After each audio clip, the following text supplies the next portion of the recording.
Let's speak to Mario Arturo Ruiz Estrada, Professor of Economics at the University of Kuala Lumpur. Professor, thank you so much for your time. You know that game, maybe you've played it with your family, where you look at each other and you're not allowed to blink? Have the Americans blinked first here? I think this trade war is generating very polemic discussions between the two governments, China and United States. I think United States start to realize that the big mistake of increasing so much tariff is affecting the relationship between United States and China. Something that's very important to mention is that the visit of President Xi to Russia, this is make a political move also that you need to interconnect politics and international trade also. You need to see that now with this conflict, Ukraine-Russia, and now the visit of the president of China to Russia and this celebration of the Great Day of Russia is making United States thinking twice about increment of the tariff. And also, what I can see very clear that now the United States government start to realize that tariff is affecting to them more and more. What I can predict is that in June and July, the prices in the United States is going to be very high.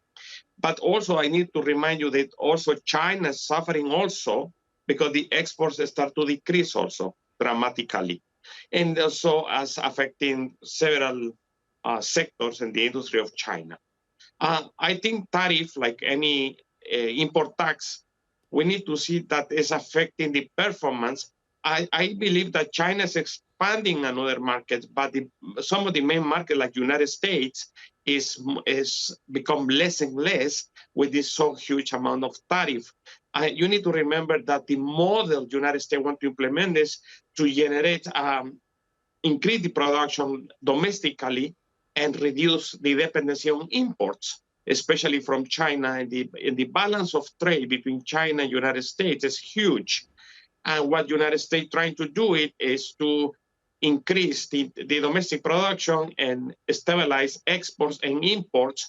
And suppose they are trying to find a way to negotiate with China and the rest of the world in better terms. What I can feel is like the problem that the United States don't have the infrastructure to produce so much commodities or manufacturing. First, the limitation of labor. Remember that the intensive uses of labor and manufacturing is crucial. And I don't think the United States have the amount of labor or supply of labor like China to produce commodities at the most low cost or cheap. Yes, well, Professor, you would have thought that almost no country could compete with that element of labor and the cost of labor. To be able to compete with China is pretty difficult. I just want to take you to beyond the 90-day period. The 90-day period of 30% and 10% tariffs will begin on Wednesday. How does China react if President Trump plays hardball again after 90 days? What cards does China have to counter the American position? I tell you something. China, I feel China is searching for new markets. We need to see that they want to reduce dependency on the United States. And we need to see the pros and cons of this trade war. Europe also has become more closely with China, if you realize this one. And Europe is open, want to interact more with China. And remember that the European market is large also. And the American market is reducing less importance for China. And this is what I can see, that China is trying to expand the new markets, especially the European markets, and the rest of Asia. For example, Southeast Asia, we have ASEAN, the Southeast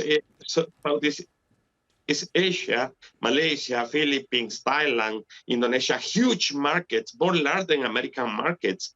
And China's aggressively is trading with us in Malaysia, for example.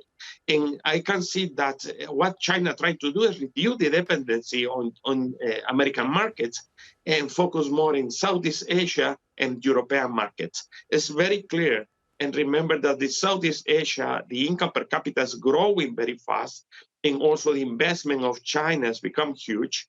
And I can tell you the impact for us, the American products, is not so relevant. In our case, in Southeast Asia, the important now is Chinese products.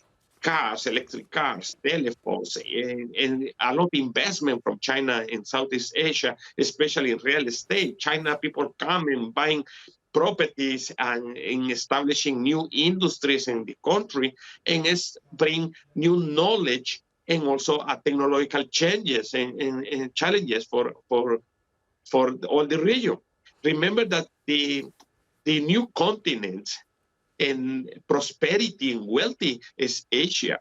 Especially, we can see that China, Taiwan, Japan, Korea, Southeast Asia, all this region is growing for so long, and now they are extending, and in China consolidate this new market. Sure. Professor Estrada, thank you so much for taking the time to talk to us.